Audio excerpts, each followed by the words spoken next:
안녕하세요. 여러분의 스포츠를 재밌게 만들어드리는 한강스포츠입니다. 이번 시간에는 자전거를 처음 입문해 보려고 하는데 어떤 자전거를 구입해야 될지 모르시는 분들을 위해서 어떤 형태의 자전거가 있고 나에게 어떤 자전거가 적합한지에 대해서 알려드리도록 하겠습니다.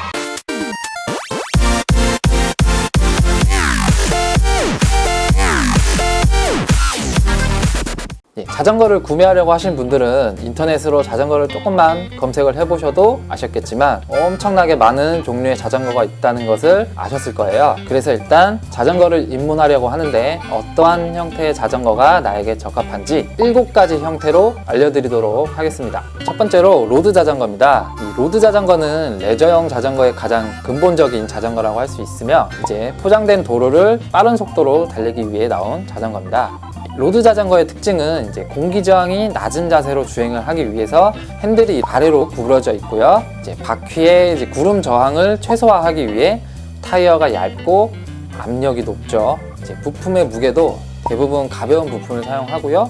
이제 기어는 보통 앞 기어는 2단만 있고 뒷 기어는 12단까지 있는 모델도 있습니다. 일반 도로에서 빠른 속도를 낼 수 있는 것이 가장 큰 장점입니다. 단점으로는 허리를 많이 숙여야 하고 바퀴가 두꺼운 MTB에 비해 이제 충격이 많이 전달이 되기 때문에 승차감이 좋지는 않아요. 기어비는 빠른 속도를 유지하기 좋은 기어비로 구성이 되어 있기 때문에 사람이나 장애물이 많아서 속도를 오랫동안 유지를 할 수 없는 곳이나 경사가 아주 심한 곳에서는 좋지 않습니다.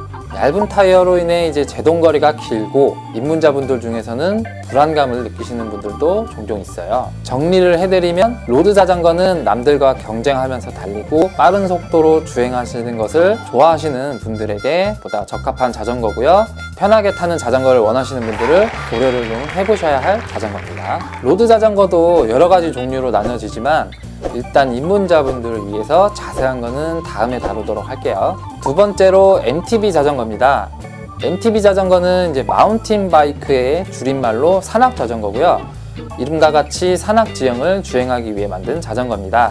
특징으로는 비포장도로 주행 시 이제 미끄러지지 않도록 타이어가 보통 두껍고 돌기가 있고요. 앞바퀴가 있는 쪽에 충격 흡수를 해주는 서스펜션이 장착이 되어 있습니다. 뒤쪽에도 충격 흡수 장치가 달려 있는 경우도 있고요. 이제 핸들바는 평평한 플랫바나 갈매기 모양으로 되어 있는 라이저바를 사용하고 기어비도 높은 곳을 오르기에 효과적인 기어 구성이 되어 있습니다. 산악 주행이 가능하고 제동력이 우수하고 안정감 있는 라이딩이 가능한 것이 아무래도 가장 큰 장점이고요. 그리고 자세가 로드보다 좀 편하고 타이어가 두꺼워서 펑크가 조금 덜 나는 장점이 있습니다.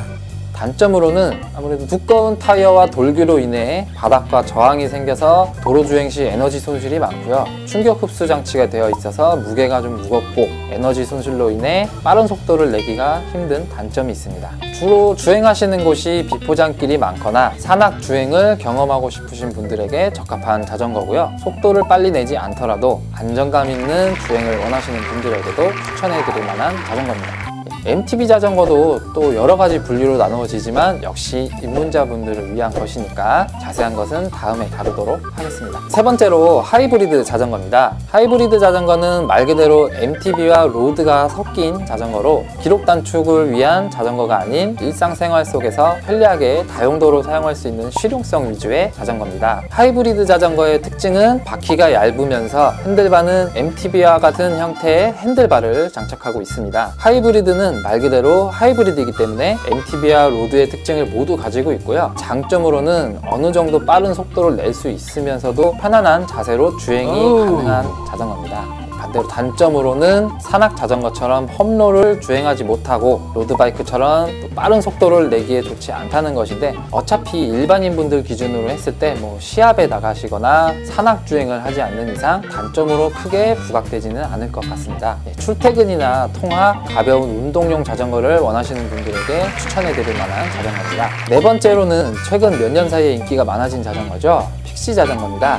픽시 자전거는 목적성으로 나누어진 자전거라기보다는 자전거의 구동 방식의 특징으로 정해진 자전거인데요. 특징으로는 보통 자전거는 페달을 굴리지 않아도 이렇게 바퀴가 굴러가잖아요. 근데 픽시는 바퀴가 돌아가면 페달도 돌아가고 페달을 멈추면 바퀴도 똑같이 멈추게 되어 있습니다. 뒷바퀴에 있는 기어가 고정되어 있다고 해서 픽시드 기어 바이시클이라고 하고요. 줄임말로 픽시라고 불리는 거예요. 기어 구동 방식 말고는 어떻게 보면 로드바이크 범주 안에 있다고 생각하시면 좋을 듯 하고요. 선이나 여러 가지 장치가 없어서 깔끔한 디자인 역시 특징입니다. 장점이라고 한다면 여러 가지 장치가 없기 때문에 고장나는 부분이 많지 않고 소모품 관리 또한 편하고요. 부품이 많지 않기 때문에 가격 대비 무게도 가볍고요. 마지막으로 디자인이 깔끔하고 픽시만의 개성 있는 라이딩을 할 수 있다는 것이 장점입니다. 단점이라고 한다면 기어가 고정 기어이기 때문에 자전거 경주를 하는 트랙이 아닌 이상 여러 형태의 지형이나 여러 속도에서 힘을 효율적으로 사용하기가 힘듭니다. 즉 출발할 때나 빨리 달릴 때나 기어가 하나이기 때문에 힘이 많이 들 수밖에 없죠. 그리고 기어가 고정되어 있기 때문에 쉬지 않고 계속해서 페달을 굴려야 하는 단점이 있습니다. 주변에 픽시를 함께 타시는 분이 있으시거나 픽시의 라이딩 스타일을 원하시거나 자전거에서 디자인을 가장 중요하게 여기시는 분들에게 추천해드릴 만한 자전거입니다. 다섯 번째로 바퀴가 작은 자전거인 미니벨로입니다. 우리나라에도 예전에 살짝 인기가 있었는데요. 바퀴 사이즈가 일반적인 자전거보다 작은 사이즈로 나오는 자전거입니다. 특징으로는 바퀴 사이즈가 20인치 이하의 자전거들이고요. 바퀴는 작지만 성인이 주행할 수 있도록 만든 자전거입니다. 보드의 특성을 가진 미니벨로와 하이브리드 형태의 미니벨로, MTB 형태의 미니벨로가 있으며 접이식이나 모양이 전혀 다른 형태의 미니벨로도 있습니다. 장점으로는 바퀴가 작기 때문에 자전거의 부피가 작아 보관하기가 편하고요. 자전거를 처음 입문하시는 여성분들에게 부담이 적은 자전거입니다. 바퀴가 작아진 만큼 무게도 가벼우며 스타트 역시 작은 바퀴를 굴리기 때문에 좋습니다. 단점으로는 바퀴가 작기 때문에 도로 사정이 좋지 않은 경우 지면에서 오는 충격이 가장 강한 편입니다. 자전거를 보관할 곳이 마땅치 않고 큰 자전거를 다루기가 부담스러운 분들에게 추천해드릴 만한 자전거입니다. 여섯 번째로 숙녀 및 신사용 자전거입니다. 이동수단용으로 만든 자전거로서 특징으로는 핸들이 높아 허리를 펴고 주행이 가능하며 물이 튀지 않도록 휀더가 설치되어 있고 짐바지 등이 설치되어 있습니다. 장점으로는 가장 편안한 자세로 주행이 가능합니다. 단점으로는 이동수단으로 편안함을 너무 강조하기 때문에 빠른 속도를 내기에는 적합하지 않을 수 있습니다. 가까운 거리를 부담 없이 속도와 상관없이 그냥 편안함이 최우선인 분들에게 좋은 자전거일 듯 합니다. 마지막으로 타이어가 두꺼운 팻바이크입니다. MTB 기반의 자전거에 타이어가 오토바이처럼 두꺼운 자전거고요. 특징으로는 위에서 말씀드린 것처럼 타이어가 상당히 두꺼워요. 바퀴가 뚱뚱하다 하여 팻바이크라고 하는데요. 보통 타이어 폭이 75mm 이상 되는 것이 가장 큰 특징입니다. 장점으로는 두꺼운 타이어로 인해 어떠한 길도 안정감 있게 주행이 가능하고요. 노면의 단차로 인한 펑크는 거의 나지 않는다 하여 길이 좋지 않은 곳에서 자전거를 타시는 분들이 좋아하십니다. 타이어 이외에는 모든 MTB의 장점을 가지고 있습니다.